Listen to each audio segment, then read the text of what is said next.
memilih Harun. Amin. Dan memilih yaitu keturunan Lewi, laki-laki, untuk mengurusi bait suci Allah sebagai imam. Apa itu imam? Pengantara yang membawakan, mengurus persembahan, penyembahan kepada Tuhan, kepada Jehovah. Maka tidak ada perempuan imam, tidak ada imam perempuan, tidak ada pengajar perempuan. Lihat, Anda temui itu di mana perempuan menjadi imam atau pengajar atau menjadi pengantara antara umat dengan Tuhan. Di mana Anda temui itu? Di penyembahan berhala. Itu di penyembahan berhala akan Anda temui itu. Amin. Dan sekarang, di mana Anda temukan itu lagi di hari-hari ini selain di penyembahan berhala? Di gereja organisasi, denominasi, Anda lihat perempuan menjadi imam. Dan itu tidak ada pola di dalam Alkitab di Israel. Karena Kristen belajar dari Israel. Dan berkata kita adalah Israel rohani. Tetapi tidak melihat pola. Dan melangkahi aturan-aturan yang sudah Tuhan buat di dalam umat Tuhan di sana. Amin. Lihat. Maka Tuhan tidak akan datang kepada selain daripada firman-Nya. Dan Nabi adalah bagian daripada firman-Nya. Dan imam-imam adalah bagian daripada firman-Nya. Dan umat Tuhan adalah bagian daripada firman-Nya. Tetapi umat itu dikatakan, lihat, harus dipulihkan. Penyembahannya harus dipulihkan. Maka sebelum firman datang kepada umat, maka firman harus datang kepada utusan. Firman harus datang kepada Nabi. Dan Nabi tidak ada perempuan selain di penyembahan berhala. Amin. Dan kalau Anda mendengarkan ada Nabi perempuan, berarti itu ada dalam penyembahan berhala. Dan kalau kekristenan mengklaim ada Nabiah, maka itu adalah penyembahan berhala. Atau pengajar perempuan. Digunakan mimbar untuk umat diajari. Sementara Alkitab kita mengajarkan, perempuan itu harus mendengarkan pengajaran. Sama seperti istri tunduk kepada suami di dalam hal pengajaran. Anda harus memberikan sikap ketika firman disampaikan. Anda melihat itu? Dan tidak ada perempuan selain dalam organisasi denominasi yang datang untuk mengajar umat Tuhan. Dan itu dipikirkan sudah baik, kelihatannya bagus. Tapi tahukah saudara bahwa itu adalah melawan Tuhan? 1 Timotius 2, aku tidak mengizinkan perempuan untuk mengajar firman-Ku, kemuliaan-Ku di tengah-tengah ibadah, di dalam peribadahan. 1 Timotius 2, sikap bagaimana umat Tuhan di dalam tata ibadah. Amin. Itulah makanya, lihat, hal ini sudah menjadi terjadi di setiap zaman. Maka itu menyedihkan Tuhan. Karena penyembahan-penyembahan itu tidak lagi benar. Karena sudah datang dari usaha dan kekuatan intelektual manusia. Dan biasanya ini dipaksakan, istilahnya kawin paksa. Anda mengerti? Dengan maksud supaya mereka mendapatkan kemudahan-kemudahan, dukungan dari suatu kekuatan yang lebih besar. Lihat itu. Maka tanpa mereka tidak sadari, itu menyedihkan atau menyakiti hati Tuhan. Hal yang sama Anda akan lihat itu antara Ahab, Isabel, dan Elia.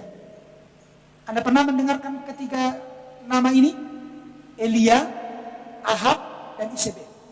Ahab itu adalah raja orang Israel. Anda paham? Di mana sebelumnya dia adalah orang yang takut akan Tuhan. Dia adalah raja bagi umat Tuhan. Dan Isabel itu adalah seorang perempuan yang datang dari kerajaan Moab. Dia adalah dia adalah putri daripada raja Moab. Dan penyembah berhala. Dan Ahab jatuh cinta kepada Isabel. Saking cantiknya Isabel ini. Dan Isabel dibawa ke Israel. Dan Ahab tidak tahu bahwa Isabel juga membawa keagamaan ke Israel. Jadi selain daripada tubuh mereka disatukan di dalam pernikahan, keagamaan pun dipaksakan untuk disatukan di dalam Israel.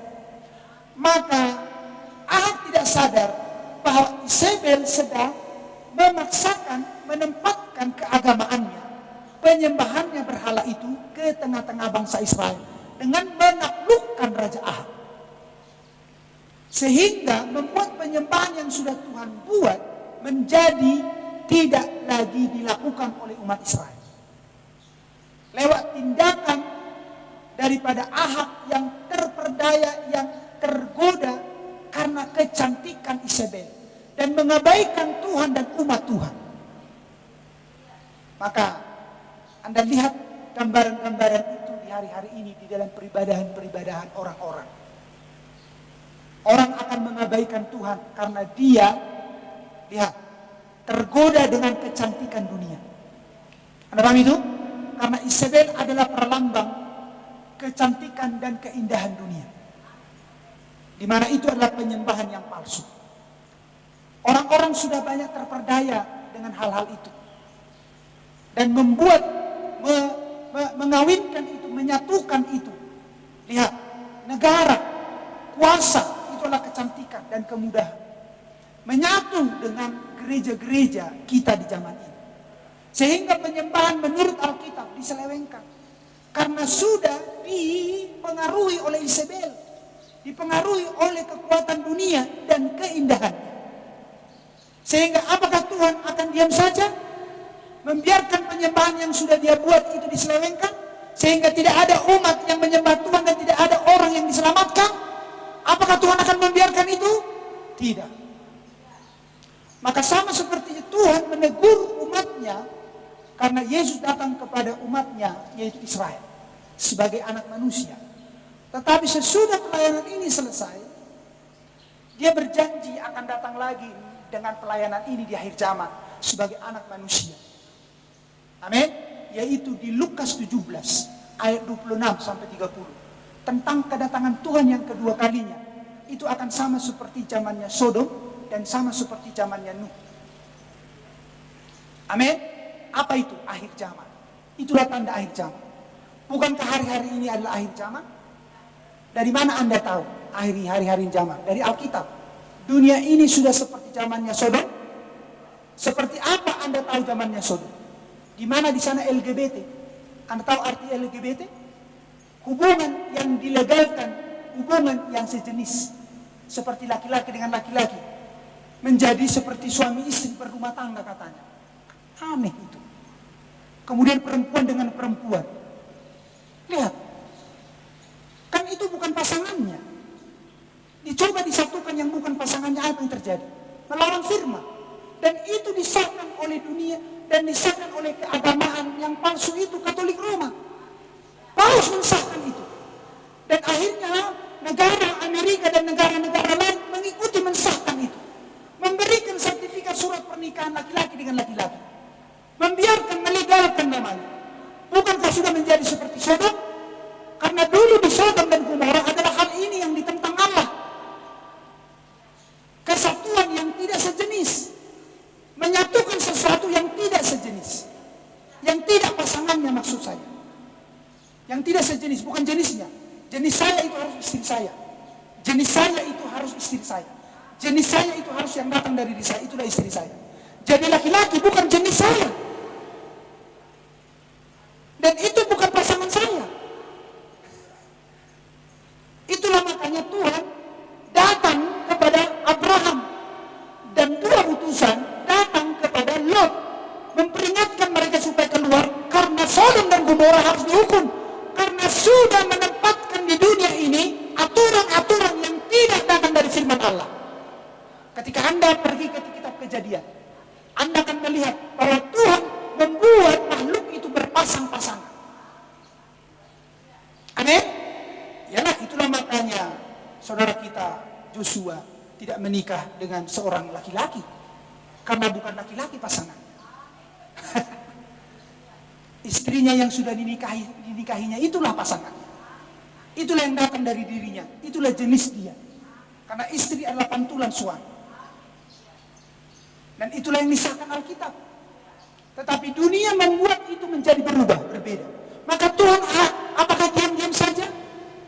Firman-Nya dilanggar? Tidak. Dan firman demi firman sudah semakin dilanggar. Firman demi firman semakin dilanggar. Dan apakah Tuhan akan tenang-tenang saja dan santai angkat-angkat kaki? Oke, lakukan saja di situ. Aku di sini enak-enak aja di sorga. Apakah begitu Tuhan? Sementara bumi ini Dia ciptakan untuk kita. Tetapi datang ke tempat ini orang-orang yang adalah pendatang, yang bukan pemiliknya. Setan itu sebenarnya pendatang. Bukan pemilik bumi ini setan. Tetapi Adam dan Hawa terperdaya dan memberikan kuasa itu kepada setan. Sehingga kita menjadi seolah-olah pendatang ke dunia ini. Tetapi benar hari-hari ini kita memang menjadi pendatang. Karena bukan kita lagi pemilik. Karena memang dunia yang seperti ini bukan milik kita. Dunia milik kita sebelumnya adalah dunia tanpa dosa. Itulah makanya jangan terlalu capek Anda mengklaim dunia ini. Sehingga harus macam mana. Amin. Jangan ingin seperti orang lain. Oh, aku ingin seperti dia. Punya mobil mantap kali. Jangan seperti itu cita-cita. Amin. Punya rumah bagus sekali. Nggak usah punya cita-cita yang terlalu muluk-muluk. Bekerja saja dan lakukan. Dan kalau masih bisa nabung, yang nabung. Kalau Tuhan perkenankan memiliki itu, Tuhan lakukannya itu. Tapi jangan pernah memiliki cita-cita seperti itu. Tetapi milikilah cita-cita, aku ingin jadi anak Allah. Amin. Kalau Anda sudah menjadi anak Allah, sudah beres itu semuanya. Anda tidak akan ingin di dunia yang model ini. Lihat di sana, ada yang kering-kering itu tanaman-tanaman. Nggak dipupuk, saya tetap kering. Mau orang nilai pupuk dan boleh bertumbuh. Bukan dunia yang seperti ini yang Tuhan janjikan. Amin. Haleluya. Lihat. Jadi Tuhan kerjakan itu. Bagaimana Tuhan harus menghardik. Dan penghakiman itu selalu datang kepada milik kepunyaannya dulu. Dan penghakiman datang dari rumah Tuhan terlebih dahulu. Itulah makanya Tuhan datang dalam rupa manusia sebagai seorang nabi. Dan dia bukan sekedar nabi, adalah sang nabi. Untuk datang kepada kepunyaannya. Yaitu Israel. Israel lah milik kepunyaannya yang pertama. Tapi Israel itu menolak dia. Selesai pekerjaannya itu dulu pertama sebagai anak manusia. Tetapi dia berjanji, lihat, bahwa dia berkata, pergilah ke seluruh dunia. Jadikanlah segala bangsa menjadi muridku. Dan berkata, aku akan memberikan roh tinggal di dalam engkau. Amin. Lihat, bagaimana cara Tuhan untuk membuat umat dari bangsa lain selain bangsa Israel, yaitu dengan datang sebagai anak Allah. Apakah Allah? Roh. Maka Tuhan harus mengerjakannya ini kepada bangsa kafir, yaitu di dalam rupa pekerjaan Roh Kudus. Amin. Itu janjinya kepada bangsa-bangsa kafir selain Israel. Kepada Israel dia sudah datang dengan tiang awan, tiang api melalui seorang nabi. Amin. Dan puncaknya dia datang sebagai nabi. Dan puncaknya Tuhan datang sebagai nabi. Tetapi umatnya Israel menolak. Dan itu kenapa? Karena Tuhan yang membutakan. Jadi Tuhan yang di istilah lain sengaja membuat bangsa Israel menolak firman pada masa itu. Kenapa?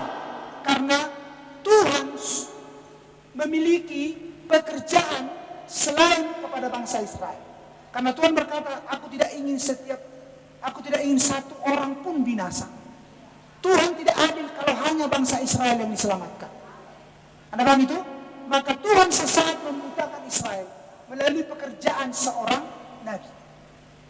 Tapi yang akan bukakan lagi melalui pekerjaan seorang nabi juga, yaitu Musa dan Elia. Nanti akan tampil kepada bangsa Israel, membukakan mata mereka dan akan melihat bahwa Yesus Kristus yang dulu pernah datang sebagai nabi adalah Tuhan dan juru selamat.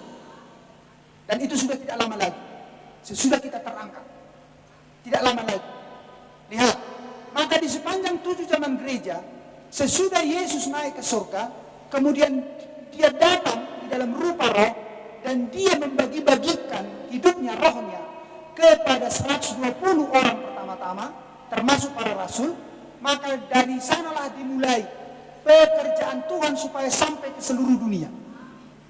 Kalau melalui tubuh tidak bisa.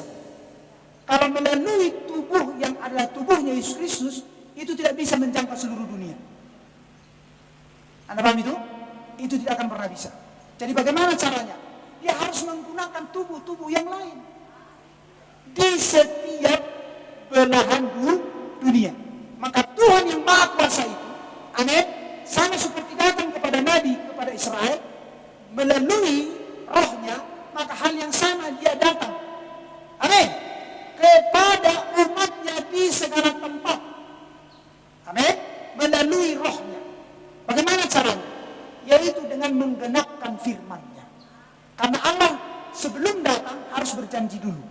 Sebelum datang harus bernubuat dulu Tuhan. Maka melalui perkataannya, nubuatannya, itulah membuat dia berkewajiban datang kembali. Amin. Dan mampu menjangkau siapa yang adalah benihnya. Maka roh itu, lihat, akan datang melalui setiap utusan di setiap zaman. Itulah makanya Amang menerima buku 7 zaman gereja. Karena itu adalah misteri pekerjaan Tuhan sebagai anak Allah. Jadi pekerjaan Tuhan sebagai anak manusia adalah seorang nabi, yang adalah sang nabi. Pekerjaan Tuhan sebagai anak Allah adalah roh. Pekerjaan roh di dalam seorang manusia. Untuk apa? Mengajar. Amin. Mengajarkan firman-Nya yang sudah dikatakan Tuhan sebelumnya. Disitulah orang akan melihat, bah, ada rupanya firman Tuhan di zaman ini. Begitulah cara orang di setiap zaman, bah, ada rupanya firman Tuhan dijanjikan di zaman ini. Maka Tuhan datang untuk firman itu, itulah membuat orang bisa dikumpulkan. Itulah penggenapan firman Tuhan, bahwa Tuhan berkata bahwa dia akan mengumpulkan umatnya selain daripada Israel. Amin. Semua yang sudah ada di seluruh penjuru dunia dan di setiap zaman. Sampai hari ini saya belum masuk kepada Nats. Saya belum masuk kepada Nats. Saya hanya ingin mempengaruhimu dulu oleh pengertian firman. Bagaimana sebuah penyembahan yang benar ada di setiap zaman. Hanya karena firman Allah. Dan Allah datang dengan caranya, yaitu dia akan datang sebagai anak manusia, dia akan datang sebagai anak Allah, dan dia akan datang sebagai anak Daud. Jadi mulai daripada lihat ketiga ini. Anak manusia Anda tahu di mana? Allah datang dalam rupa pekerjaan seorang nabi. Dan dia bukan sekedar nabi tapi sang nabi, karena dia adalah firman menjadi manusia. Dan Anda tahu caranya firman menjadi manusia? Firman itu menjadi sperma dan sel telur. Anda yang dewasa mengerti apa yang saya katakan. Dan apalagi Anda sekolah, maka itu dibuahi di sana. Itulah manusia itu. Firman menjadi manusia. Dan Bapa yang adalah Roh Kudus datang ke dalam firman-Nya. Datang kepada tubuhnya sendiri. Dan tubuh itu bukan tubuh yang mati kemudian datang roh itu hidup lagi. Bukan begitu. Karena di perjanjian lama dikatakan, rumah yang macam mana yang kau akan buat bagiku supaya aku di sana dia. Tidak bisa buatan manusia. Dan itu sudah Tuhan tunjukkan melalui buatan manusia. Dan itu tidaklah bisa kekal. Anda paham itu? Haleluya. Tetapi Tuhan harus buat rumahnya yang akan kekal. Melalui rumah itu, itulah kerajaannya. Melalui rumah itu, itulah kuasanya. Bahwa Allah yang tak terlihat itu akan dapat nyata bagi semua orang. Itulah firman yang akan dikenakan bagaimana umatnya akan meraba, memegang Tuhannya. Melalui Tuhan menjadi manusia. Dan manusia yang bukan mati kemudian datang roh itu hidup dia. Sama seperti bangunan ini. Mati. Dan kalau kita tinggalkan, udah nggak ada artinya ini. Nggak seperti itu Tuhan membuat rumahnya. Itu rumah yang maha kuasa. Itu rumah yang dimana itu adalah bukan buatan manusia. Itu adalah firman menjadi manusia. Sehingga melalui itu Tuhan mengerjakan hal-hal yang akan datang. Dan saya tidak cukup waktu di sini untuk menerangkan bahwa firman itu memang sudah ada sejak dulunya. Tuhan hanya bergerak kepada progres pekerjaannya.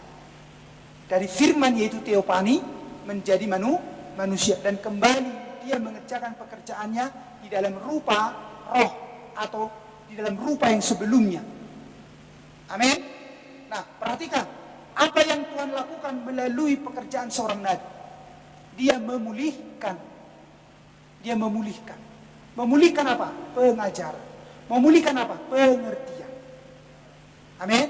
Tetapi dia ditolak oleh Israel. Dan itu Tuhan sengaja. Supaya Tuhan datang kepada semua umat manusia. Untuk supaya tidak ada lagi istilah, oh Tuhan, engkau tidak pernah melawat negeriku. Oh Tuhan, engkau tidak pernah melawat aku. Oh Tuhan, engkau tidak pernah melawat bangsaku. Orang Israel Tuhan dilawat kau. Sehingga manusia tidak lagi bisa berkata seperti itu. Amin. Maka dia bergerak dari pekerjaan seorang nabi. Maka dia bergerak kepada pekerjaan, yaitu menjadi seorang anak Allah. Dari anak manusia menjadi anak Allah. Tuhan yang sama. Bukan menjadi tiga dia. Tapi Tuhan yang sama. Tapi dia memiliki pekerjaan-pekerjaan itu. Amin. Karena dia juga memiliki tiga jabatan. Jabatan Allah itu titelnya adalah Bapa, titelnya adalah Anak, titelnya adalah Roh Kudus. Itu titelnya. Bapa, Anak, dan Roh Kudus. Kenapa ada titel? Karena ada pekerjaan. Kalau ada pekerjaan maka ada titel. Apa pekerjaanmu di perusahaan itu? Oh, saya mengatur dan mengurusi semua masalah perkembangan kemajuan daripada perusahaan. Oh, berarti Anda manajer ya? Itu titelnya. Amin. Maka lihat, kemudian sampai dia di rumah, dia dilayani seorang anak. Ada anaknya yang melayani atau istrinya yang melayani. Maka titel dia di rumah apa itu? Suami. Kemudian datang dia ke rumah bapaknya, ke rumah mamanya. Datang dia bawa sesuatu. Dan dia sujud dan dia salim kepada orang tuanya. Dan dia suruh makan orang tuanya. Amin. Maka di sana dia titelnya apa? Anak. Tapi berapa itu? Satu orang itu, bukan tiga orang itu yang memiliki titel itu. Dan pertanyaannya, apakah dia bisa lakukan itu dalam waktu bersamaan? Tidak. Tidak bisa. Ada mengerti? Tidak bisa dia lakukan itu. Karena ketika dia di perusahaan sebagai manajer, dia di sana bukan menjadi suami. Dan dia di sana bukan menjadi anak. Dia di sana menjadi manajer. Dan seterusnya ketika dia di rumahnya dilayani, dia di sana bukan manajer. Datang istrinya atau anaknya, Pak manajer. Ada paham itu? Dia adalah suami dan dia adalah ayah. Itu titelnya di sana. Nah, itu berbeda. Tetapi berapa itu? Satu. Begitulah Allah. Bahwa dia punya pekerjaan-pekerjaan sehingga dia punya titel. Amin. Bapa, Anak, dan Roh Kudus. Tapi dia satu. Itulah Yesus yang disebut Kristus. Ditandai pekerjaan itu di dalam rupa anak manusia. Kemudian dia tampil lagi mengerjakannya di dalam istilah anak Allah. Yaitu Roh Kudus. Karena roh hanya datang daripada Bapa. Anda paham itu? Dan ini adalah Roh Kudus. Itu adalah Bapa itu sendiri. Tidak ada roh apapun di muka bumi ini pernah ada selain datang dari Bapa. Di mana itu kudus? Itulah Roh Kudus. Dan siapakah Bapanya Yesus Kristus? Siapakah Bapanya tubuh itu? Roh Kudus. Amin. Itulah makanya kita tidak percaya dengan istilah Tritunggal. Karena kita tahu Allah satu dan Bapanya Yesus, pemilik daripada tubuh yang bukan buatan manusia itu adalah Bapa yang kekal. Di mana dia disebut Roh Kudus. Amin. Dia adalah pada mulanya.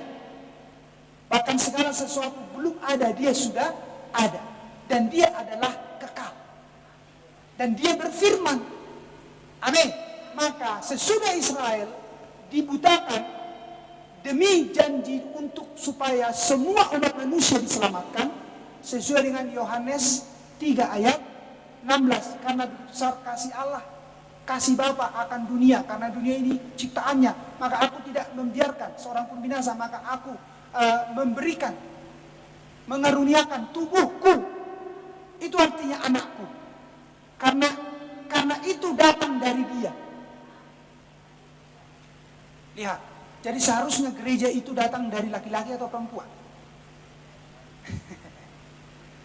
Biasanya pengetahuan manusia, lihat, yang datang ke dunia ini seorang yang hidup datang dari perempuan. Tapi tahukah Anda bahwa gereja itu, di mana itu adalah perempuan, di mana itu adalah sesuatu yang harus hidup, itu pada mulanya itu datang dari laki-laki. Kalau ditanya, gereja mula-mula itu datang dari siapa itu? Dari firman, dari laki-laki, dari Yesus Kristus, karena dialah yang mendirikan. Di mana? Dia berkata kepada Petrus di Matius 16, aku akan mendirikan gerejaku, dan alam maut tidak akan, artinya aku akan melahirkan gerejaku. Jadi datang dari mana gereja? Dari Yesus Kristus. Dan lihat apa ciri-ciri gereja ini. Takut akan Tuhan, respek, hormat akan firman Allah. Amin. Lihat, kalau Anda perhatikan itu dengan gereja-gereja kita sekarang, menurut Anda gereja-gereja kita yang sekarang itu lahir dari mana? Ketika organisasi denominasi dikenakan kepada gereja-gereja kita sekarang ini, menurut Anda itu gereja itu siapa yang melahirkan itu? Itu bukan lagi Tuhan. Bukan lagi Tuhan yang melahirkan gereja organisasi denominasi. Bukan laki-laki yang melahirkannya, tapi perempuan. Kenapa begitu? Iya, karena gereja-gereja kita yang sekarang ini bukan lagi kelanjutan dari gereja mula-mula yang dilahirkan oleh Tuhan Yesus. Arti dilahirkan yang didirikan. Tetapi gereja-gereja kita yang sekarang ini adalah dilahirkan dari Katolik Roma. Dan Katolik Roma adalah misteri seperti Ahab, seperti Isabel. Dan nanti akan tampil Elia. Amin. Kenapa? Karena gereja itu sudah tidak lagi respek dan hormat kepada Alkitab, sudah mengenakan penyembahan yang lain yang dibawakan dari kekaisaran Romawi. Itulah Katolik Roma. Seperti dulu tadi Raja Ahab yang menerima Isabel, keagamaannya dipaksakan kepada bangsa Israel. Maka apa yang terjadi? Kehancuran, penderitaan demi penderitaan yang terjadi bagi bangsa Israel. Dan mereka menolak firman. Mereka menolak Nabi Elia. Maka murka Allah datang. 3,5 tahun, apa itu? Hujan tidak turun. Jangankan 3,5 tahun. 1 bulan aja hujan tidak turun, menurut Anda bagaimana? Selesai semua. Amin. Tidak perlu lagi Yosua kerja ke orang. Kalau sudah 1 bulan tidak ada hujan, kering kerontang. Untuk apa? Udah mau. Alanang boy gaji yo alana dangarong betar pa dang boy harap ponon nata suan. 3,5 tahun. Apa yang dialami orang Israel di sana ketika mereka melawan firman Allah? Dan itulah gambaran kehancuran dunia ini. Dan semakin kepada kehancurannya, karena dunia ini semakin menolak firman dan semakin menolak firman Allah. Amin. Dan lihatlah gereja-gereja kita di hari-hari ini yang lahir dari perempuan, bukan dari laki-laki. Karena laki-laki di sini dalam arti firman, artinya Kristus. Tetapi peribadahan kita di hari-hari ini di dalam gereja-gereja organisasi denominasi lahir dari perempuan, lahir dari Katolik Roma, lahir dari Isabel. Penyembahan itu artinya yang berkata Tuhan, haleluya, Yesus, kata itu bukan dari gereja mula-mula lagi, tapi sudah dari mana? Tapi itu sudah datang dari perempuan. Itu sudah datang dari penyembahan Isabel. Itu sudah datang dari penyembahan yang dipaksakan. Kenapa itu? Dengan kekuatan kuasa dunia. Nah lihat. Karena mereka menolak anak manusia, maka Tuhan bergerak kepada pergerakan, yaitu pekerjaannya, yaitu anak Allah. Paham itu? Tuhan mengerjakan pekerjaan sebagai anak manusia dulu kepada bangsa Israel. Tetapi apakah Tuhan akan melakukannya lagi kepada bangsa kafir? Iya. Karena dikatakan anak manusia akan datang seperti zamannya Nuh, zamannya Sodom. Jadi sama seperti Israel menolak, maka Nabi datang. Sama seperti Israel melencengkan penyembahan. Anda mengerti? Polanya ini sama seperti Israel membuat penyembahan itu sudah tidak pada posisinya, maka Tuhan mengirim nabi dan ujung-ujungnya mengirim dirinya sendiri. Kenapa? Dan mereka tetap menolak.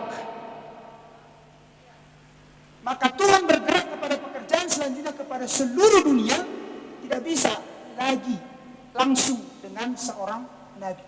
Karena apa? Karena zaman demi zaman ada waktu dan periodenya.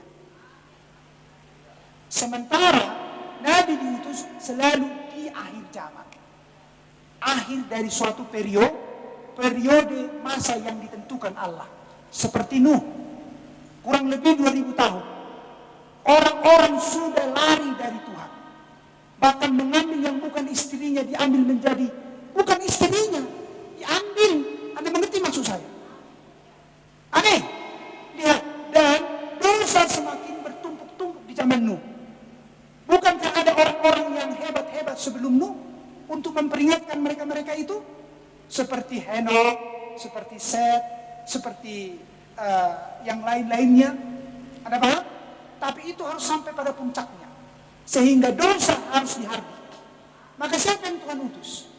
Nuh. Dia akhir daripada periode itu. 2000 tahun. Anda mengerti? Untuk memperingatkan mereka. Apakah mereka bertobat? Apakah di zamannya Nuh orang-orang bertobat selain yang 7 orang itu? Tidak ada. Bahkan dikatakan itu sekaligus, bukankah anak-anak Allah di waktu itu banyak? Anda mengerti? Anak-anak Allah yang mengerti tentang Allah di zaman itu bukankah banyak, itu maksudnya. Jadi istilah anak Allah belum tentu langsung istilah seolah-olah kita kan mengerti bahwa kita adalah anak Allah. Artinya itu hidup kita itu datang dari Allah. Seharusnya kita kalau memang hidup kita datang dari Allah, seharusnya Allah bertobat. Tetapi mulut yang berkata anak Allah, mengerti yang saya maksudkan? Sama di zaman itu pun seperti itu. Dikatakan di Alkitab anak Allah. Dikatakan di Alkitab bahwa rohku tidak lagi selama-lamanya di dalam manusia itu yang adalah anak-anak Allah. Apa artinya? Yang datang dari keturunan Allah. Siapa keturunan Allah pertama-tama? Adam. Kemudian Habel mati. Kemudian siapa? Set. Dan seterusnya sampai Henok. Dan seterusnya itu kepada Nuh. Bukankah itu anak-anak Allah? Datang dari Allah. Tetapi apakah ada orang-orang yang datang ke muka bumi ini yang bukan datang dari Allah? Ada. Walaupun mereka hidup. Yang adalah Kain. Itu bukan datang dari Allah. Amin. Karena lihat. Perbuatannya tidak seperti Adam. Perbuatannya tidak seperti Habel. Perbuatannya tidak seperti Set. Walaupun mereka sudah dikatakan jatuh dalam dosa. Tetapi apakah mereka membunuh? Tidak. Karena Allah tidak akan bisa membunuh. Amin. Ciptaannya itu sendiri. Kalau memang ciptaan itu, lihat. Betul-betul sangat-sangatlah mencerminkan bukan Allah. Berarti dia bukan keturunan Allah. Anda mengerti? Tapi Kain membunuh dan berargumentasi dengan Allah, bertanya jawab dengan Allah. Ayah, aku rupanya yang jaga-jaga adikku itu. Sama seperti kalau anda ditanya. Kalau saya tanya seperti contohlah Sonia, putri saya. Di dia anggim si Evan. Ada kumoto-moto bapak, nggak baru surusi. Kira-kira kan cocok dengan anak. Anda mengerti yang saya maksudkan? Karena apa? Seharusnya dia tidak perlu berargumen dan dia harus cari. Sebentar, aku cari Pak. Itulah anak. Itulah yang seharusnya dilakukan oleh Kain. Tetapi Kain tidak seperti itu. Karena dia sudah melakukan kesalahan. Dia membunuh adiknya itu. Dan dia dikiranya Tuhan itu buta. Dan tidak dapat melihat perbuatan si Kain. Dan dia berargumen. Orang menjaga-jaga gigi. Minna tu Tuhan. Orang di mana doa penero si Habel colma di Portibio? Habel doa Kain. Belum mungkin gudang, boy mah alasannya. Sehingga seolah-olah dia mau cuci tangan. Orang orang cuma Portibio. Amin. Seperti kakak beradik di dalam rumah tangga. Orang orang cuma dijaga bapak rumah. Ikon harus lalu suruh horok menjaga si Daniel. Amin. Haleluya. Atau menjaga si Evani. Orang orang si Sonia tua. Tapi lihat seharusnya tidak seperti itu. Kalau dia adalah anak bapaknya atau anggota keluarga. Begitulah Kain. Karena Kain bukan anggota Adam. Kain bukan anak Adam. Aneh. Karena dia tidak mencerminkan sifatnya Adam. Karena sifatnya Adam adalah sifatnya Allah. Karena hidupnya Adam itu sudah datang dari Allah. Dia adalah seorang yang diberi kepercayaan untuk menguasai dan memberi nama-nama kepada seluruh ciptaan. Masa dia memiliki sifat yang jahat? Tidak mungkin itu. Dan dia adalah manusia yang datang dari Allah pertama kali. Tetapi itu dibangun dari apa? Dibangun dari tanah. Sesudah dia dibuat Tuhan dari rohnya. Amin. Maka Tuhan menghembuskan atau menempatkan Adam ke dalam tubuh yang dibuat dari tanah itu. Maka Adam bergerak. Beda dengan perempuan. Adam sudah ada dulu sebagai manusia. Maka diambillah rusuknya. Maka dijadikan Tuhan si perempuan itu dari tulang rusuk si Adam. Amin. Lihat. Jadi lihat. Kalau Anda datang dari Allah, maka sifatmu akan mencerminkan Allah. Kalau Anda datang dari si jahat, maka sifatmu akan mencerminkan kejahatan. Kalau Anda datang dari Allah, maka Anda akan mengasihi Allah. Anda akan sangat mengasihi Dia. Lihat, saya percepat sedikit kiranya Anda dapat menangkapnya, walaupun saya agak sedikit cepat. Nah, ketika Israel menolak di sana, Nabi adalah menolak Allah. Menolak utusan adalah menolak Allah. Karena Tuhan masih berperkara kepada satu negara. Tapi Tuhan ingin berperkara kepada semua manusia di seluruh dunia. Dan manusia itu datang ke dunia ini sesuai dengan zamannya.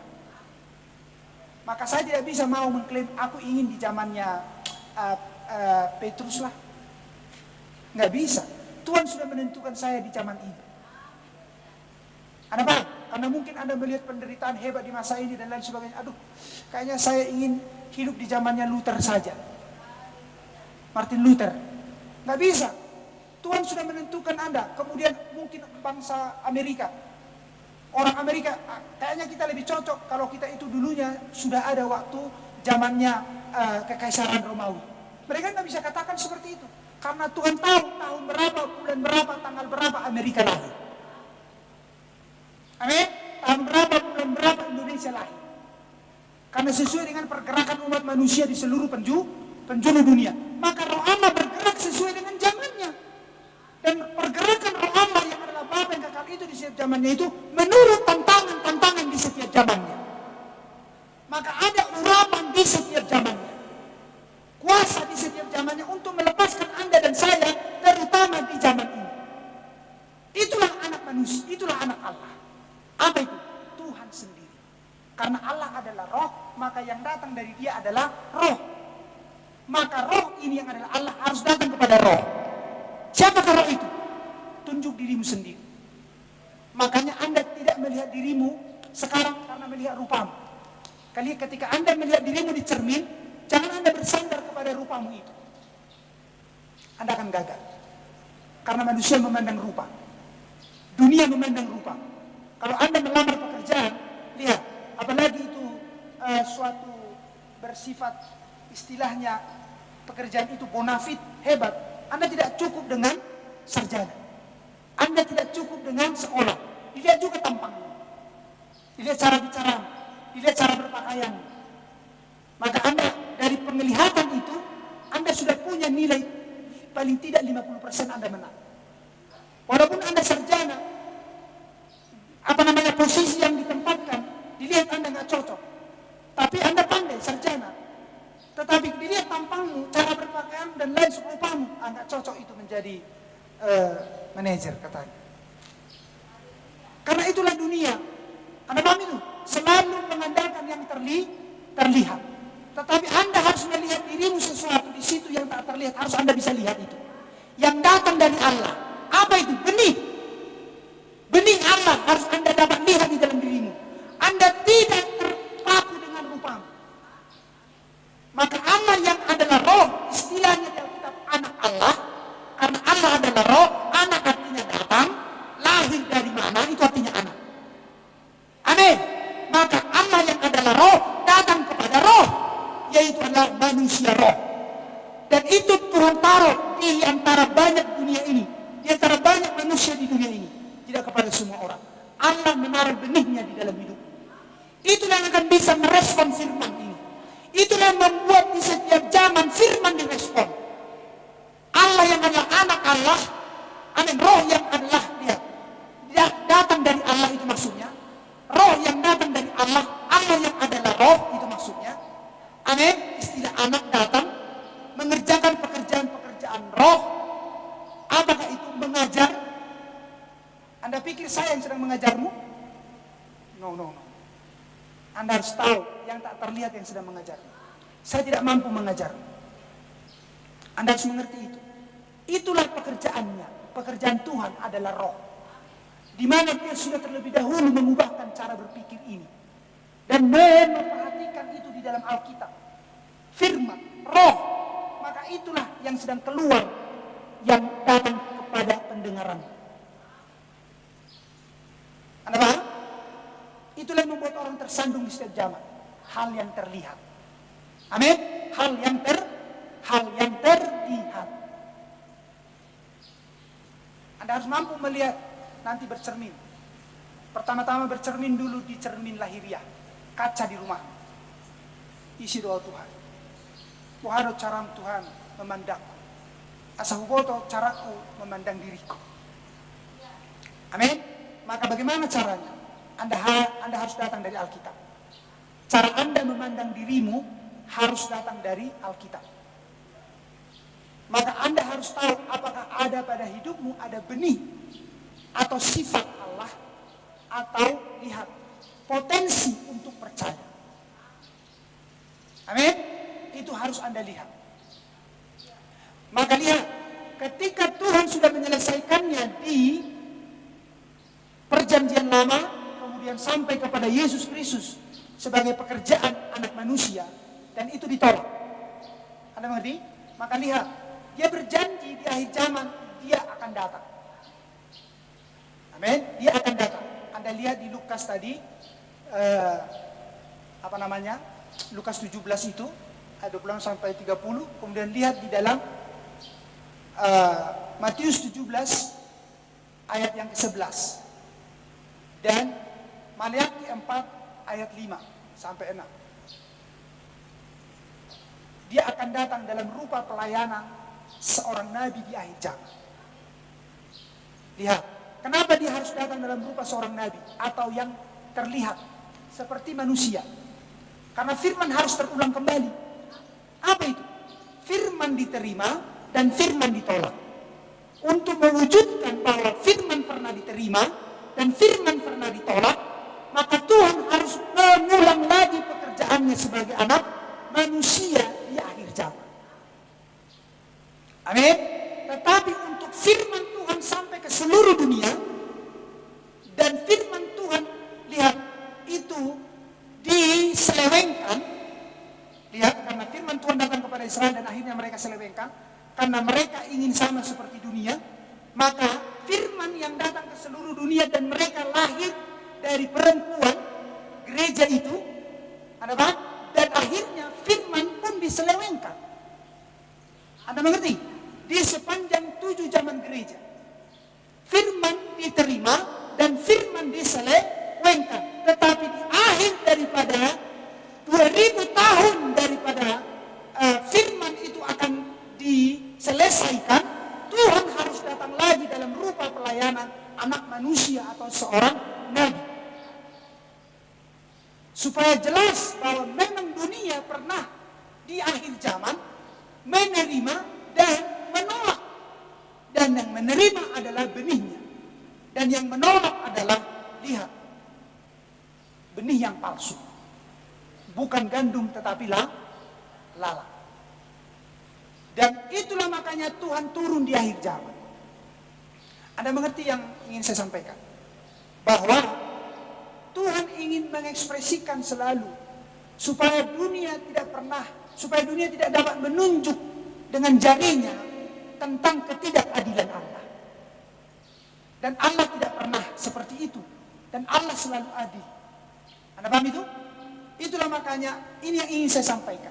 Bahwa Tuhan di setiap zaman, di perjanjian lama, dia sudah mengerjakannya datang sebagai anak manusia. Amin. Kepada seorang nabi. Tetapi di antara Maliaki dan Matius, Tuhan tampil. Pertama-tama didahului oleh Yohanes Pembaptis sebagai seorang nabi. Dan bukan sekedar nabi, tapi sang nabi. Allah sendiri. Untuk membuat di zamannya Israel, yaitu Farisi dan Saduki, Sesudah sekian ratus tahun penyembahan itu diselewengkan.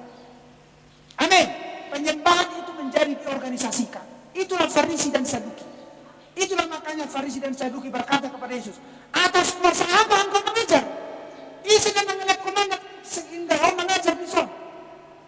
Dikatakan Farisi dan Saduki kepada Yesus.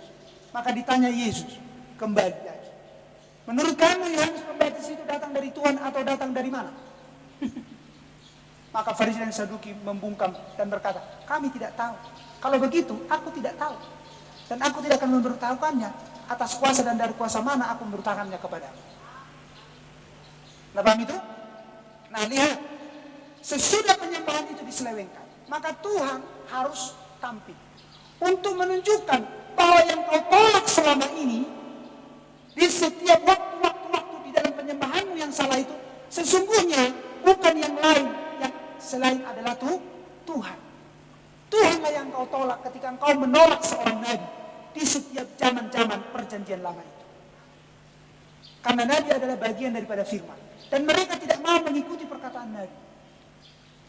Tetapi ketika nabi mati, mereka kuburkan, mereka bikin semennya bagus-bagus, bahkan dikapuri dengan cat warna putih, seolah-olah mereka menghargai nabi itu, padahal mereka yang sudah membunuh nabi itu.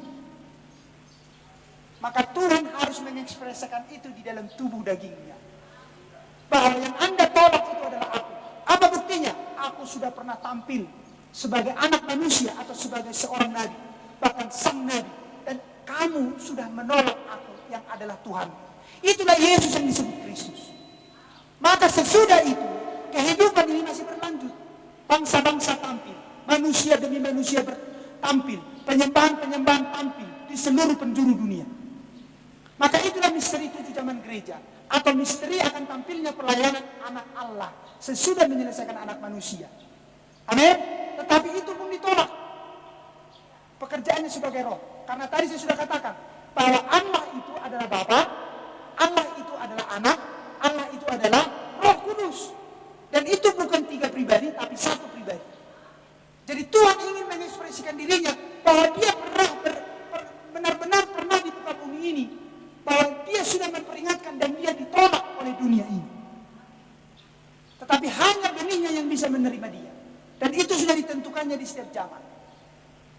Dan dibuat mengerti apa maksud Tuhan ketika kita dikumpulkan di sini. Maka di penghujung dari pekerjaan anak Allah yang adalah Roh Kudus, itu adalah dikatakan zaman Laodikia. Anda akan baca itu nanti di kitab Wahyu. Amin. Anda akan baca itu nanti di kitab Wahyu. Haleluya. Yang adalah dari Wahyu pasal 1 baca nanti, kemudian baca pasal 2. Di sana akan Anda baca tentang 7 zaman gereja, atau 7 zaman di mana di sana ditampilkan firman yang disampaikan kepada umat, tetapi mereka menolak firman itu. Menolak firman adalah menolak Allah. Amin. Bahkan bukan sekedar menolak, tapi mengeluarkan Tuhan dari zaman itu, dari kumpulan itu, dari orang-orang yang katanya menyembah Allah, tapi mengeluarkan Allah. Amin. Yang adalah Wahyu pasal 3. Baca ayat 14 sampai selesai. Itulah zaman ini. Zaman yang terakhir misteri anak Allah. Pekerjaan Allah dalam rupa roh, tetapi melalui seorang utusan-utusannya. Atau istilah lain yang kita katakan bintang-bintangnya. Karena ada 7 bintang di tangan kanannya. Tangan kanan Allah. Untuk tampil di setiap zaman. Untuk menentukan bahwa pekerjaan anak Allah yang adalah roh di dalam misteri bintang atau utusan ini ditolak juga di setiap zaman. Bahwa mereka kembali seperti dunia. Amin. Mengadopsi cara-cara dunia. Dan segala keindahan-keindahan dunia. Itulah makanya jangan heran ketika Anda masuk dalam gereja, organisasi, denominasi, yang Anda dapatkan di sana adalah untuk supaya melihat hal-hal dunia. Hal-hal dunia yang dipertontonkan di sana. Lihat cara berpakaiannya. Bukankah di gereja-gereja kita itu yang lama itu cara berpakaian mereka adalah cara berpakaian dunia? Kurang bahan? Anda mengerti? Bahkan yang bukan pakaiannya pun dipakai. Karena saking lihat, untuk dilihat tampil beda. Dan bahkan menjiplak mengambil cara-cara dunia. Bagaimana memimpin. Anda mengerti? Bagaimana dunia, bagaimana negara memimpin masuk ke dalam gereja. Aneh. Dan itu berarti menolak firman Allah. Karena cara harus mengambil cara firman Allah. Tetapi mereka tidak pakai cara firman Allah, tapi mereka memakai cara dunia. Jadi apa yang di sana terjadi? Persaingan. Aneh. Persaingan demi persaingan. Lihat, makanya terjadi hal-hal yang menyakitkan. Menimbulkan kesedihan. Satu dengan yang lain. Karena ketika saya tidak bisa menjadi orang lain, hati saya menjadi cemburu. Karena apa? Karena selalu dipertontonkan hal dunia. Mengerti? Bahwa perempuan dengan anting-anting yang besar, kalungnya yang sampai seperti kalung roti kongguan, ya kan? Dan lain sebagainya. Lihat, tidak semua bisa seperti itu. Tetapi apalagi ibu-ibu akan begini matanya. Belgene mas mpoa. Amin. Dan dia akan berkata kepada suaminya, lihatlah, si anu itu istrinya cantik kali kan? Kenapa rupanya kau? Lihatlah, kau nggak sayang sama aku. Amin. Mulai lagi diungkit-ungkit hal dunia. Apa rupanya yang kau maksud? Nggak ngerti saya. Iya. Lihatlah, mereka punya ini, punya itu. Istrinya emasnya besar. Oh, itu rupanya maksudnya. Dia salah siapa itu? Apa kita akan menyalahkan orang yang pakai emas itu? Enggak, karena dia tidak tahu apa yang sedang diperbuatnya. Karena mereka tidak diajarkan bagaimana hidup seorang jemaat yang takut akan Tuhan. Di dalam 1 Timotius 2 dikatakan bagaimana cara umat di hadapan Tuhan. Berpakaian sederhana. Bukan berpakaian yang enggak dicuci 2 hari, 3 hari. Bukan. Walaupun itu bekas jahitan, yang penting bersih. Gak usah malu datang ke tempat ibadah kalaupun celanamu dijahit-jahit. Gak perlu malu, karena yang ku cari bukan pujian orang. Yang aku cari adalah pujian Tuhan. Tetapi di sana apa yang dilihat? Pujian orang. Harga diri. Itu di sana, gengsi tinggi. Sehingga mereka harus berusaha berhoi-hoi itu dulu tutoruan. Bukan lagi sekedar untuk memberi makan, menyekolahkan anak. Tapi sudah apa? Supaya seperti orang lain. Maka timbullah iri hati, sirik, cemburu di sana sini, di dalam hati orang-orang. Itu hal yang seperti itu. Dan cara mereka berpakaian. Mereka memakai pakaian yang bukan pakaian mereka. Janganlah itu. Kalau dilihat lipstik temannya saja agak sedikit ginclong, sudah hepot. Keluar gereja, bagak pong bibirmu. Lipstikmu harga saya dia. Amin. Sudah gosip sana, gosip sini. Kalau ada bedak temannya, mungkin lipstik temannya yang perempuan kurang bagus, yalah, diejek, digosip. Kenapa? Karena ada bahan dunia ini yang membuat mereka menjadi diperbincangkan. Maka bukan Tuhan lagi yang diperbincangkan. Kira-kira di pikiran mereka itu siapa kira-kira? Tuhan atau dunia ini? Apakah Tuhan akan peduli kepada hal-hal yang seperti itu? Di mana mereka tidak memikirkan Tuhan, tidak memikirkan firman. Dan mereka berpikir kalau mereka sedang menerima Tuhan, tapi mereka sedang menolak Tuhan di zaman ini. Itu hal-hal sederhana, belum saya bukakan suatu kedalaman firman. Amin. Haleluya. Supaya Anda melihat dulu bagian luarnya itu. Dan ketika Anda dapat mempercayai itu dengan pembuktian, Anda tidak berkata, ah bohong itu pastor itu. Buktikanlah itu di gereja-gereja organisasi denominasi. Apakah Anda dapatkan itu atau tidak? Apakah mereka memikirkan Tuhan apa tidak? Karena pikiran yang ada pada mereka bukanlah firman, tapi bagaimana supaya sama dengan anu, supaya memiliki itu, supaya begini, begitu. Kapan mereka pikirkan Tuhan dan pekerjaan Tuhan? Tuhan tidak akan menyelamatkan orang-orang yang seperti itu. Tuhan memberi kita makan supaya kita memikirkan Tuhan. Karena Anda pikir kalau Tuhan pencet di sini sedikit pun, Anda tahu apa yang terjadi? Anda mengerti? Anda tidak akan bisa sehebat ini lagi. Kalau ada di sini sesuatu penyumbatan, Anda mengerti yang saya maksudkan? Tapi ketika Anda sehat dan lain sebagainya, Anda bisa cari makan, lari ke sana, lari ke sana, makan yang enak-enak. Anda tidak pernah memikirkan Tuhan dan rencana-rencananya. Dan Anda pikir Anda sedang menyembah Tuhan dan Anda sedang berpikir kalau Anda akan diselamatkan. Mengerti? Apa yang sedang saya sampaikan ini? Bagaimana seseorang diselamatkan?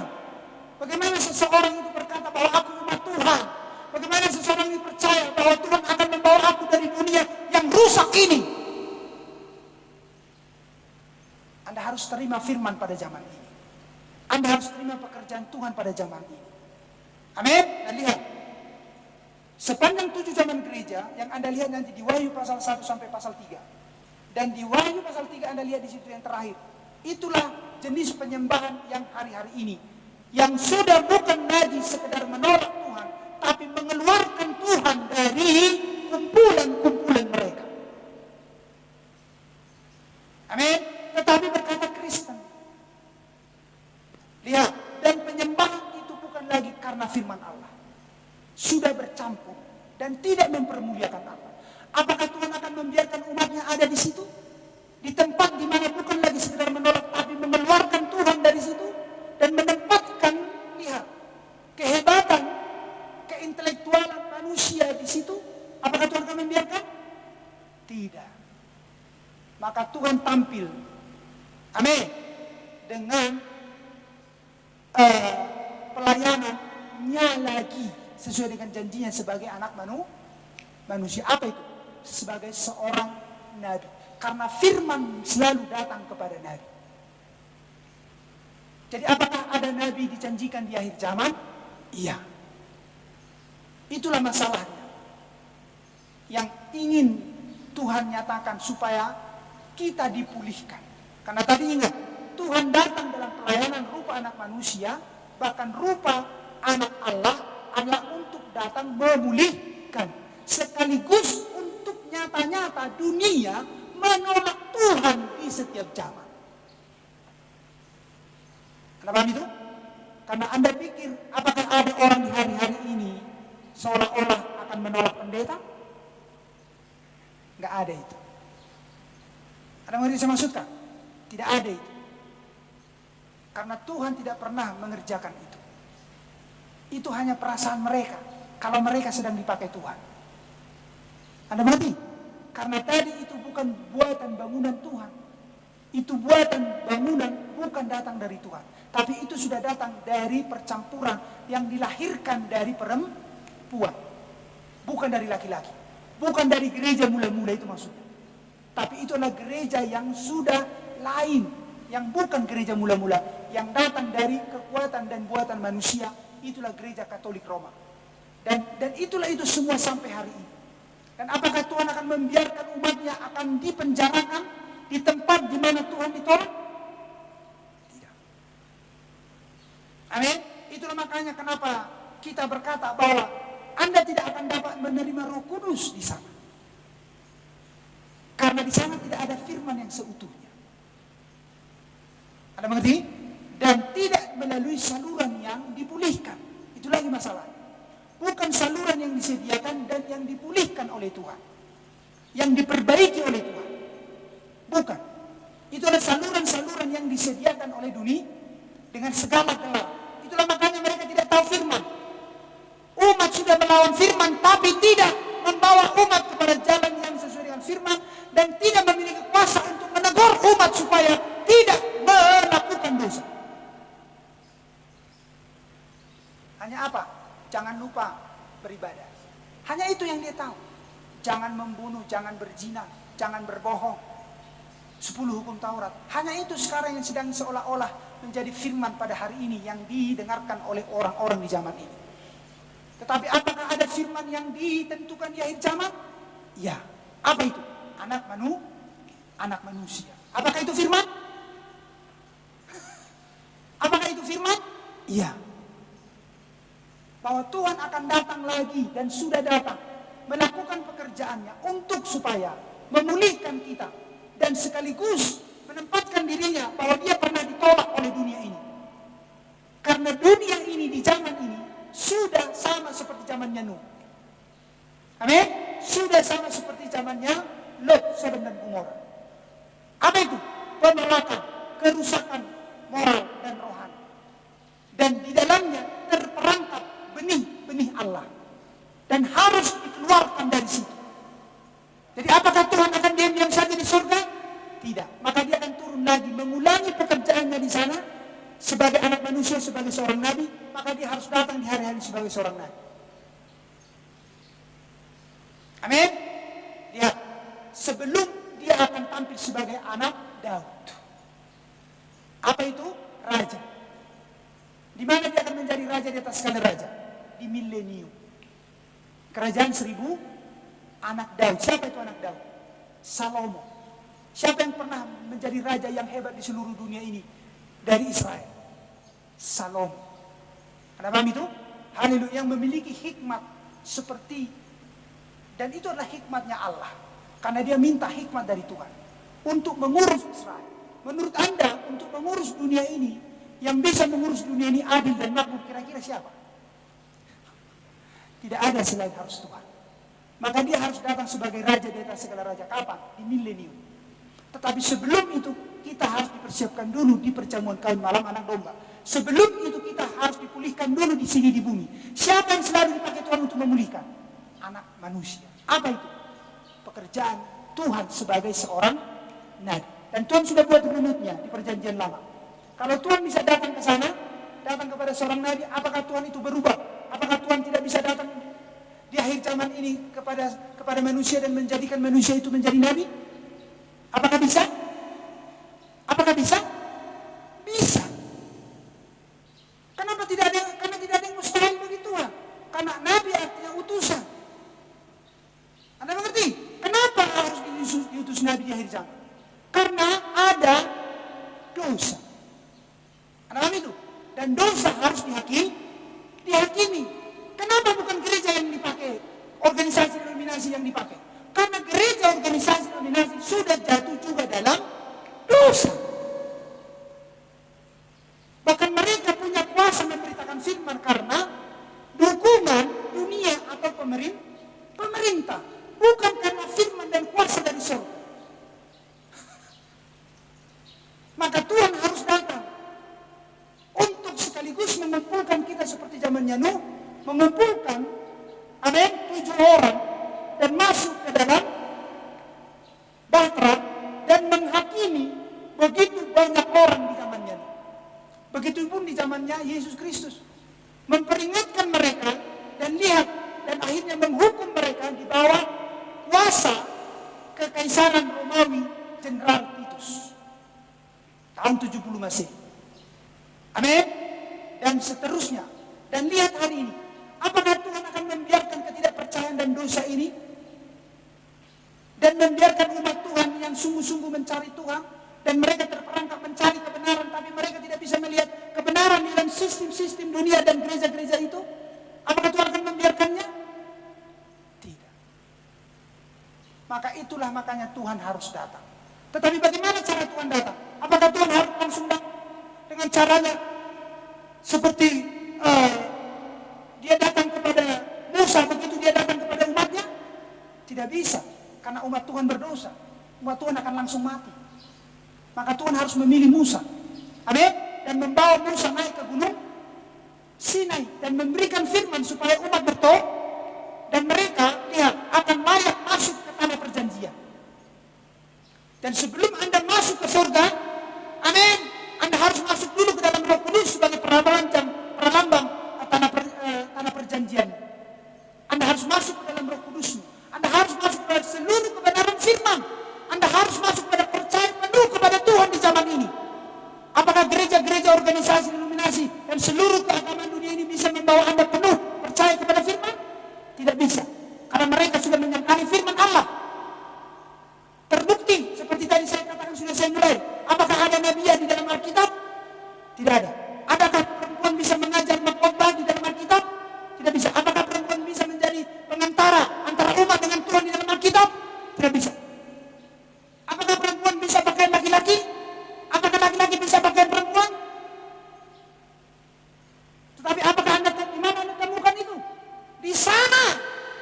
di gereja-gereja dan keagamaan-keagamaan itu. Apakah Anda pikir Anda akan selamat dengan cara-cara seperti itu? Saya tidak jamin orang akan masuk surga. Mereka melawan firman Allah. Sudah bukan lagi satu kata. Maka Hawa akan komplain. Hawa akan demo di surga. Kelak atau di neraka. Tuhan, orang hanya satu kata yang kuabaikan. Tetapi katanya gerejamu itu, sudah berapa ayat bahkan kitab yang mereka lawan. Tapi kau masukkan ke surga. Oh, Tuhan tidak adil. Hanya ada satu kata yang diterima oleh Hawa dari setan. Itu menambah kata tidak. Tuhan katakan kalau makan kau buah pengetahuan yang baik dan jahat ini kau akan mati. Diterimanya dari setan? Tidak. Hanya tidak diterimanya. Apa yang terjadi pada Hawa? Apa yang terjadi pada kita umat manusia di zaman ini? Mengerikan. Hanya menambah satu kata. Perhatikan keagamaan-keagamaan di zaman ini, gereja-gereja kita yang organisasi. Berapa kata yang mereka tambah? Menurut Anda akan mereka masuk surga? Sehebat apapun tebalnya baju pendeta itu. Anda mengerti? Sehebat apapun merek gereja mereka itu. Hawa akan komplain. Katanya umat Tuhan. Tetapi bukan lagi satu kata, satu kitab, satu ayat, satu kalimat, satu paragraf mereka tolak. Anda mengerti? Apa itu? Dosa. Apa itu ketidakpercayaan? Apakah Tuhan akan biarkan tidak ada umat yang diselamatkan di zaman ini dan tersekap, terpenjara di dalam sistem itu? Oh, itu bukan Tuhan. Dan itu bukan pola Tuhan. Maka Tuhan menyelamatkannya dengan mengutus utusannya. Dan dia harus memakai lagi seperti Abraham. Dia harus memakai lagi seperti Elia. Dia harus lagi memakai seperti Yesaya. Dia harus memakai lagi seperti Hezekiel. Tetapi ini bukan zamannya Israel. Ini zamannya bangsa kafir, orang-orang di Israel. Maka Tuhan harus memakai seseorang dari bangsa kafir. Karena Tuhan sedang tidak berperkara pada bangsa Israel, maka Tuhan belum memakai bangsa Israel. Mana mungkin itu akan datang kepada bangsa kafir, sementara firman belum datang kepada bangsa Israel. Di mana firman hari-hari ini masih di sepanjang bangsa kafir atau bangsa di luar Israel. Masih di sini Tuhan berputar. Sebelum nanti kepada bangsa Israel. Maka Tuhan mendapati di luar Israel juga dosa. Ketidakpercayaan sesudah Tuhan datang kepada bangsa kafir. Karena zaman menentukan, waktu menentukan. Itulah untuk menentukan Anda itu adalah seorang ayah yang baik adalah waktu. Untuk menentukan Anda adalah seorang ibu yang baik adalah waktu. Untuk menentukan seorang Anda anak yang baik adalah waktu. Untuk menentukan umat yang baik dan benar di hadapan Tuhan adalah waktu. Anda mengerti? Dan ketika waktu berjalan dan mereka didapati jatuh dalam dosa, apakah Tuhan akan membiarkannya? Tidak. Maka Tuhan harus datang memperingatkannya dan menyelamatkan mereka yang percaya. Tapi apakah Tuhan akan bisa memakai organisasi dan keagamaan dunia ini? Tidak, karena mereka sama saja. Saya dapat buktikan itu. Mereka sama saja tidak percaya kepada firman. Dan apakah firman pada hari ini? Akan janji Tuhan dia akan datang lagi sebagai anak manusia. Datang sebagai seorang nabi. Dia membenarkan supaya melalui satu orang ini umat Tuhan dapat diselamatkan. Karena umat Tuhan sudah berdosa, tidak bisa lagi mendengarkan.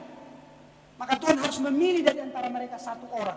Dan itu sudah ditentukan Tuhan sebelum dasar dunia ada. Sesuai dengan zaman dan waktunya. Amin. Supaya umat dapat diselamatkan.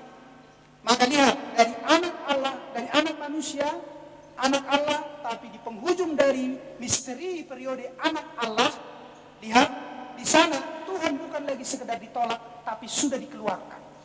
Berarti apa itu? Kegelapan total. Amin. Ketidakpercayaan total terhadap firman Allah. Dan itu terbukti di hari-hari ini. Lihat kemampuan gereja tidak ada lagi ketika datang vaksin. Anda lihat itu. Kemampuan gereja yang katanya percaya kepada Tuhan tidak lagi mampu menanggulangi hal tentang virus dan vaksin-vaksin itu. Mereka tidak beriman. Mereka tidak beriman. Anda mengerti apa saya maksudkan? Karena mereka tidak memiliki firman Allah. Karena mereka sudah selama hidup mereka waktu menentukan, mereka tidak percaya. Maka ketika datang ujian dan pencobaan dan tantangan, mereka tidak bisa beribadah. Kita di sini terus beribadah.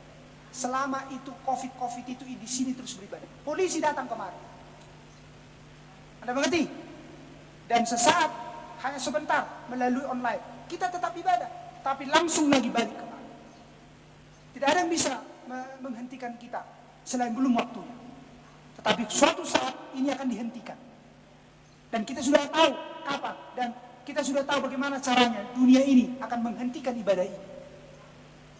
Tetapi selama itu belum, maka ini akan jalan terus. Tetapi bukan karena takut kepada mereka.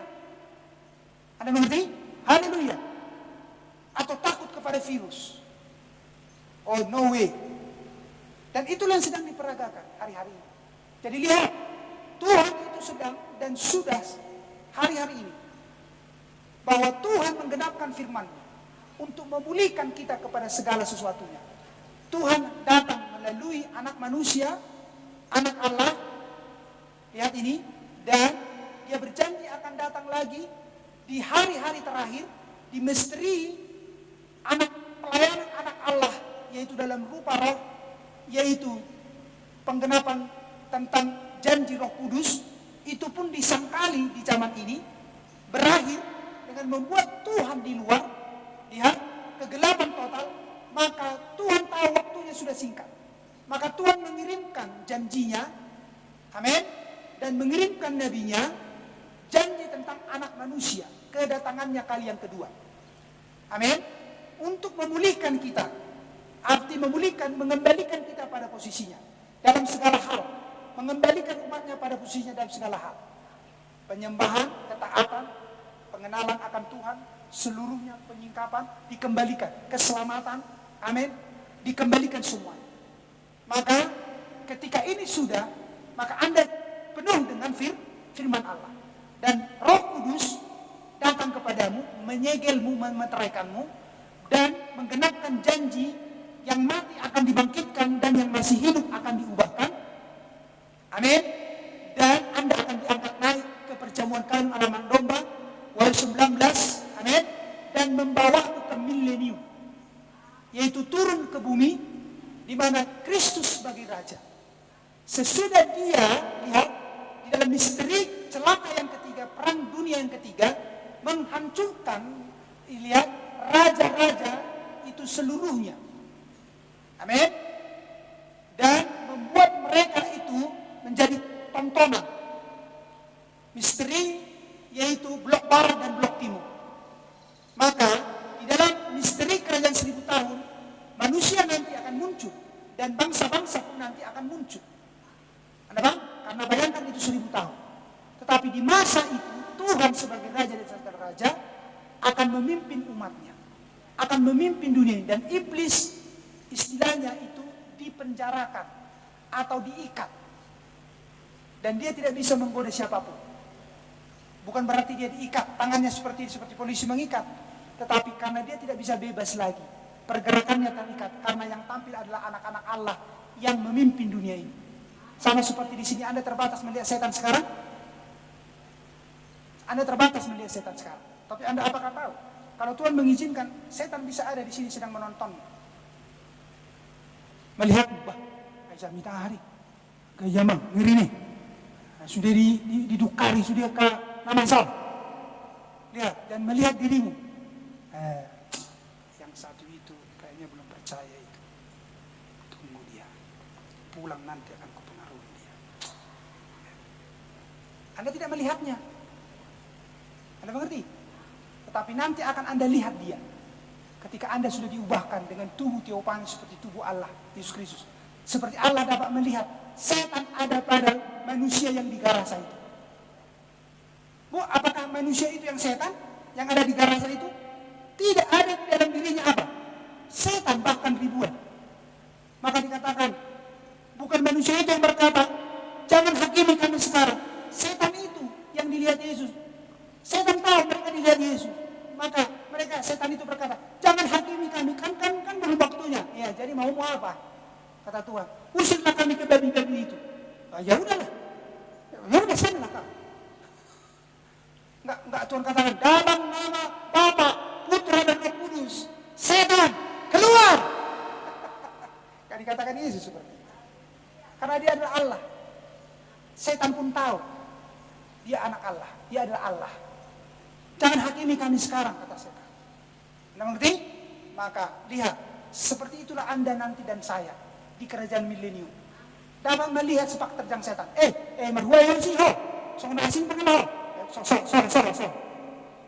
Karena Anda akan dapat melihat, bahkan melampaui batas dan ruang dan waktu. Karena Anda menjadi anak Allah serupa dengan Allah. Anda paham? Tak terbatas. Tapi Anda tidak menjadi petantang-petenteng seperti Lucifer, seperti setan ingin menjadi seperti Allah.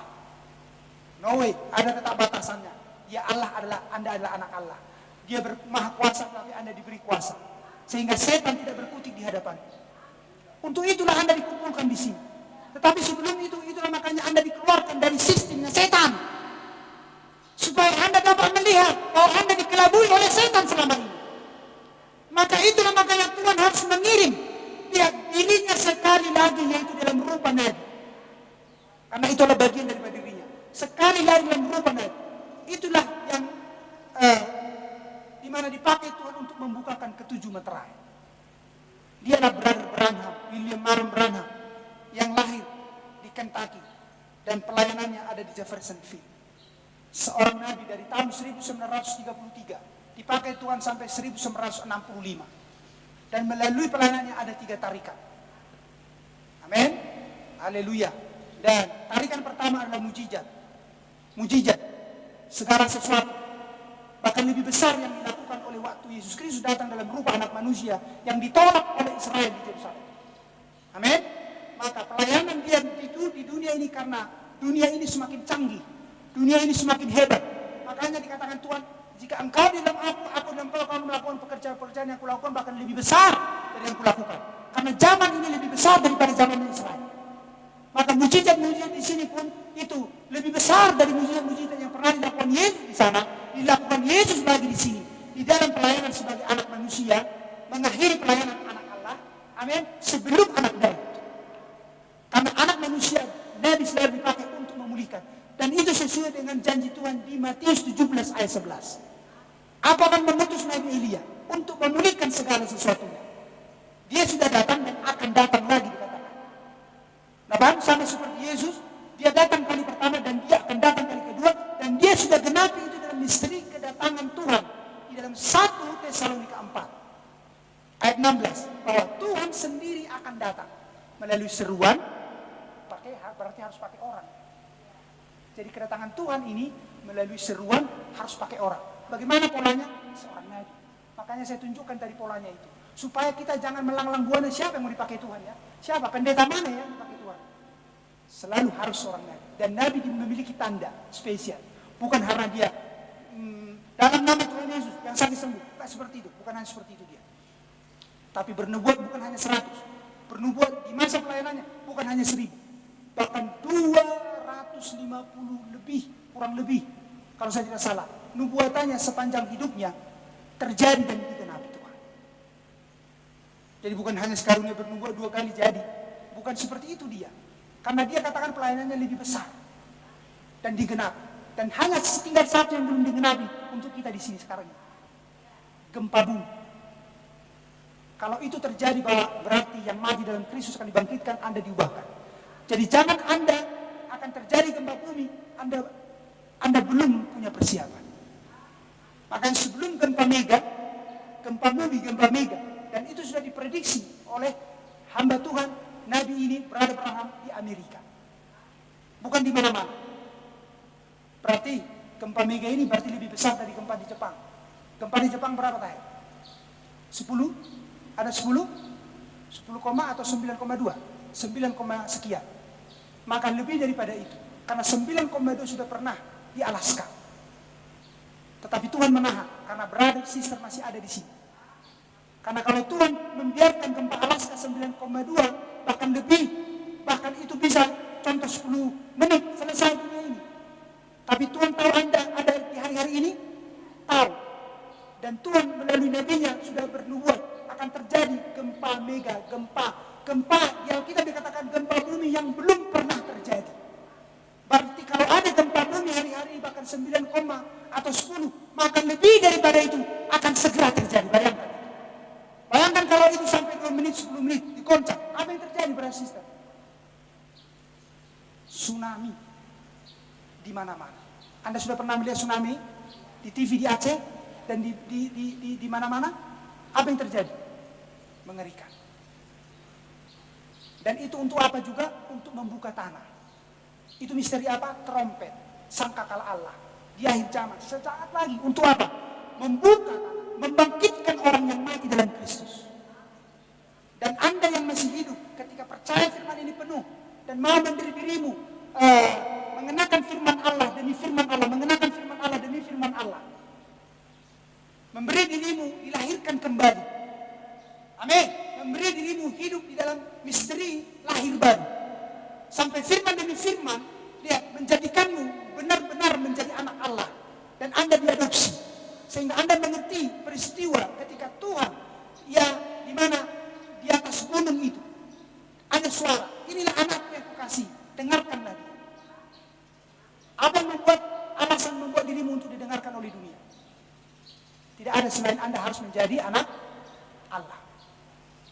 Bagaimana untuk menjadikan Anda anak Allah? Makan firman Allah. Molo urasa ibu tu hamu nado, molo baby kan ibu tu hamu do makanan di bed. Amin. Molo manuk ibu tu hamu nado makanan di mana? Molo jol ibu tu hamu do makanan di jol. Ada mengerti yang saya maksudkan? Kalau anak Allah harus tahu makanan apa yang harus dimakan anak Allah. Itulah yang sudah disembunyikan oleh dunia ini. Itulah yang sudah disembunyikan oleh keagamaan yang diorganisasikan ini. Menyembunyikan makanan anak-anak Allah dan memberinya makanan yang bukan makanan anak Allah. Maka Tuhan harus datang. Seperti orang Israel, kelaparan di padang gurun. Maka Tuhan datang dengan mana yang turun dari surga. Makan mereka, senang mereka. Tapi sebelum itu apa mereka lakukan? Bersungut-sungut. Maka hal-hal itu yang terjadi di hari ini. Apakah Tuhan akan biarkan? Tidak akan biarkan. Maka Tuhan harus datang dalam rupa pelayanan anak manusia lagi sebelum anak Daud. Sebelum di kerajaan 1000, bagaimana cara Tuhan memberikan firman-Nya melalui seorang nabi? Apakah itu mungkin? Ya, karena dia sudah nubuatkan. Karena bagi Tuhan tidak ada yang tidak mungkin. Karena tadi sudah katakan, saya sudah mulai. Apakah Tuhan bisa membuat yang tidak ada menjadi ada? Bisa. Apalagi membuat dia hadir melalui seorang nabi? Bisa. Terlalu mudah bagi Tuhan.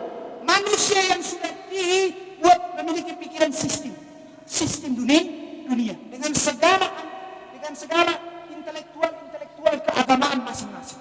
Sehingga mereka berpikir Tuhan harus datang dengan cara mereka. Makanya Pentakosta dengan segala meritnya berdoa puasa, oh Tuhan, haleluya. Dan mereka berpikir sudah sungguh-sungguh. Padahal mereka tidak tahu kalau mereka itu buatan manusia. Dan mereka berpikir kalau Tuhan akan bergerak melalui mereka. Mereka tidak melihat Tuhan hanya pakai satu orang. Dan ketika itu Tuhan pakai itu akan memberkati umatnya. Benihnya akan dikeluarkan. Amin. Benihnya akan diambil. Orang-orangnya akan diambil. Gandum akan dikumpulkan. Dan dibawa ke rumahnya. Anda bagian daripada gandum itu. Haleluya. Maka Anda harus dihidupkan. Dan Anda harus menghasilkan dan berbuah. Sama seperti benih itu, biji itu. Dan itu akan membawa Anda ke surga itu. Amin. Dan itulah makanya Tuhan harus datang. Dan kenapa Tuhan harus datang? Karena tadi misteri itu. Bahwa ada misteri pemulihan di akhir zaman. Bagi segala sesuatu. Siapakah itu? Saya dan Anda. Segala sesuatu. Tidak ada tidak terlihat. Tidak ada yang tidak akan dipulihkan. Melalui firman yang datang di hari-hari ini melalui pelayanan anak manusia. Sesudah pelayanan anak Allah itu berakhir. Sebelum pelayanan anak Daud, raja di atas segala raja, di hadapan umatnya, dan Kristus bersama dengan mempelai wanitanya, Anda akan memerintah dunia ini. Amin. Haleluya. Untuk menutup, kiranya Anda dapat melihat apa yang sedang ada di balik pikiran ini untuk sebuah inspirasi kepadamu. Bahwa kita di sini bukan dikumpulkan oleh sistem dunia. Bukan dikumpulkan oleh organisasi dunia. dalam bentuk apapun itu. Tapi kita dikumpulkan di sini oleh karena janji Tuhan. Firman Allah pada zamannya. Dan firman datang kepada seorang nabi karena dijanjikan di akhir zaman untuk membawa kita seperti Israel dibawa ke tanah Kanaan dari Mesir. Begitulah di hari-hari ini Tuhan harus membawa kita melalui pesannya yang dikumandangkannya melalui seorang nabi yang diteruskan dari mimbar ini untuk membawa kita kembali kepada kampung halaman kita yang sebenarnya, tanah Kanaan kita, Yerusalem baru, surga yang mulia itu. Amin. Haleluya. Saya terlalu bersemangat. Sudah jam berapa ya?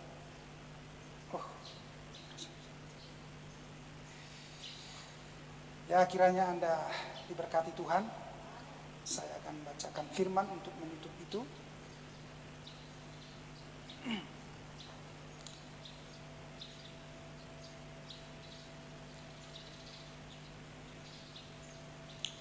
Haleluya.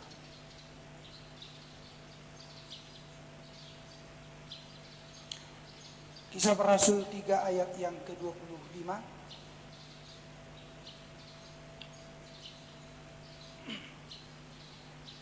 Saya undang kita semua bangkit berdiri.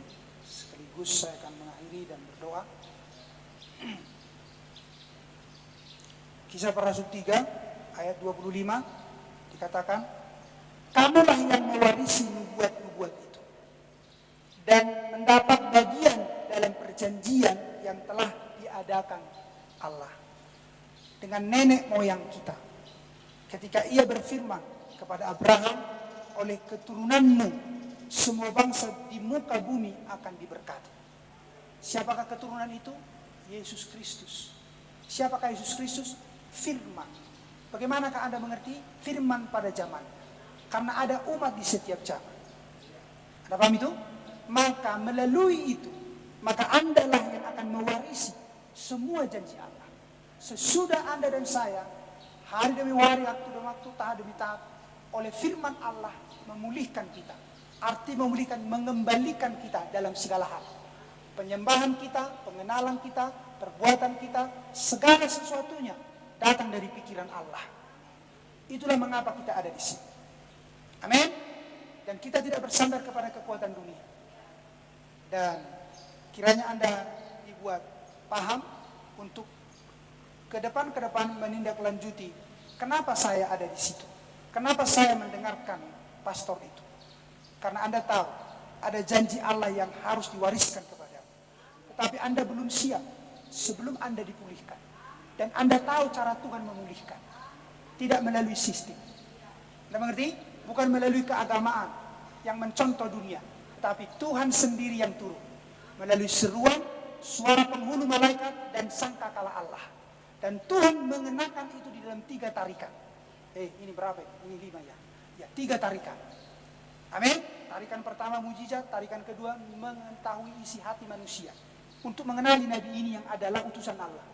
Dan pembukaan firman. Menyingkapkan kebenaran dari kejadian sampai wahyu. Peristiwa-peristiwa yang sudah pernah terjadi.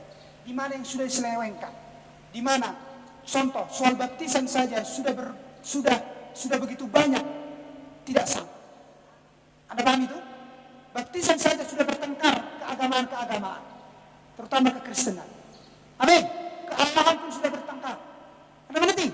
Karena tidak seperti itu sejak semula. Iblis menyelewengkannya dari pikiran dan intelektual manusia. Maka Tuhan harus membukakan firman-Nya. Begini loh yang sebenarnya, begini loh yang seharusnya. Itulah supaya Tuhan, sasaran Tuhan untuk warisan itu tepat kepada Anda dan saya. Amin. Terpujilah Tuhan. Kita tundukkan kepala kita berdoa. Bapa yang baik, terpujilah Engkau. Kami bersyukur pada saat ini. Karena kemurahan-Mu Bapa itu. Bukan kepada sembarang orang bahkan hanya mengklaim Tuhan, Tuhan. Tetapi Tuhan berkata, kelak aku tidak mengenal Engkau. Bukankah namamu? Tuhan berkata, aku tidak mengenal Engkau. Karena mereka menolak firman di zaman mereka masing-masing. Mereka menolak firman pada zaman ini. Bahkan mengeluarkan Tuhan dengan menempatkan kepemimpinan manusia di tengah-tengah mereka. Mereka tidak bersandar sepenuhnya kepada firman. Mereka tidak menginginkan kekuatan kuasa firman. Mereka, dan ada banyak orang yang dibutakan ya Tuhan. Itulah makanya kenapa mimbar ini masih berdiri di sini. Karena Engkau masih memiliki Tuhan benih jiwa-jiwa yang harus dikembalikan pada posisinya, yang harus dipulihkan. Karena Engkau sudah menempatkan, sudah menyediakan warisan janji berkat bagi anak-anak-Mu di zaman ini. Dan itu harus sampai apapun yang terjadi. Sama seperti Engkau mengorbankan dirimu, maka Engkau Tuhan punya kuasa dapat memakai siapa yang sudah Engkau kehendaki untuk mengorbankan hidupnya, untuk supaya Engkau dapat dilihat ada di dunia ini saat ini, untuk menjangkau milikmu dan membawa milikmu